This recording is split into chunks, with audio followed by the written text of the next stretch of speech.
अस्सलाम वालेकुम, क्या हाल है, कैसे हैं? उम्मीद करती हूँ सब ठीक होंगे। तो ये थी मेरी आज की रूटीन। यहाँ यूएई में तो इंसान जब भी सो के उठता है तो ज़ोहर हो चुकी होती है, फजर पढ़ के दोबारा सो जाओ, यही हाल होता है। क्योंकि सुबह होती है सब किताब होती है, क्योंकि सारा दिन ना कहीं आना ना कहीं जाना, ना कोई आपके आए ना आपके किसी के जाए, तो यही हाल होता है। फ़िलहाल मेरे बहुत कम दोस्त हैं, मेरे बहुत कम जानने वाले हैं, तो ऐसे ही होते हैं। और ये जब मैं सफ़ाई कर रही थी तो मैं सफ़ाई करते करते सोच रही थी, यार अम्मी के घर में मैं कितनी कामचोर होती थी, मैंने कभी कोई काम नहीं किया था। मैं जब तक अगर मुझे किसी ने कह भी देना ना ये काम कर लो, तो मेरी कोशिश होती थी कि ना झूठी हो जाए, ये काम करना ना ही पड़े। और रोटियाँ रोटियाँ बनाने पे तो मेरे घर में वो तमाशा होता था ना, मैं रोने वाली हो जाती थी। अम्मी नहीं है, अब गर्मी है सर्दियों में बनाऊंगी, अम्मी सर्दी है गर्मी में बनाऊंगी। और कभी अगर मजबूरन अम्मी ठीक नहीं है, कोई वजह है, मुझे रोटी बनानी पड़ गई है, तो जो सबसे अच्छी वाली रोटी होती थी ना वो अम्मी को देती थी। क्योंकि अम्मी को अगर कोई टेढ़ी मेढ़ी जली सड़ी रोटी देती थी तो बस फिर शुरू हो जाए। और अब्बू को सारी रोटियां वो देती थी क्या, और अब्बू के कान में ऐसा करना, अब्बू चुप करके खा लेना, अगर अम्मी को पता चल गया ना, अम्मी छोड़ने वाली नहीं है मुझे, अम्मी मुझे बहुत डांटेंगी।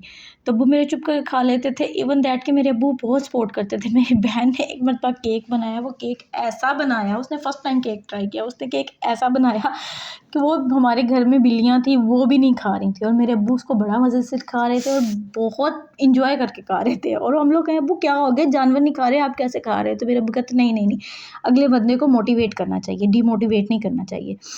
लेकिन वही बात जब हम लोग ससुराल आते हैं तो वो सब उलट हो जाता है। वहाँ पे हर बंदा हमें डीमोटिवेट ही कर रहा होता है, मोटिवेट तो बहुत दूर की बात है। भई अगर आप लोग अपने घर में बेटी को लेके आए, बहू को लेके आए, तो आज जैसे आपकी बेटी है वैसे ही किसी और की बेटी है ना, उसको थोड़ा-सा टाइम दें, थोड़ा वक़्त लगता है उसको एडजस्ट करने में।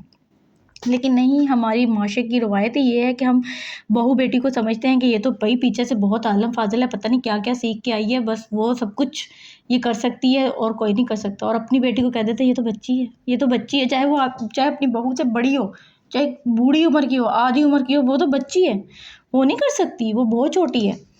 तो कितना दुःख होता है एक लड़की के लिए जब वही चीज़ अगर आपकी बेटी को ये सुनने को मिले, तो आप लोगों को बहुत तकलीफ़ होती है। हाँ, हाँ, हमारी बेटी को ऐसे कह रहे हैं, हाय अल्लाह! ये कह दिया, ये कह दिया।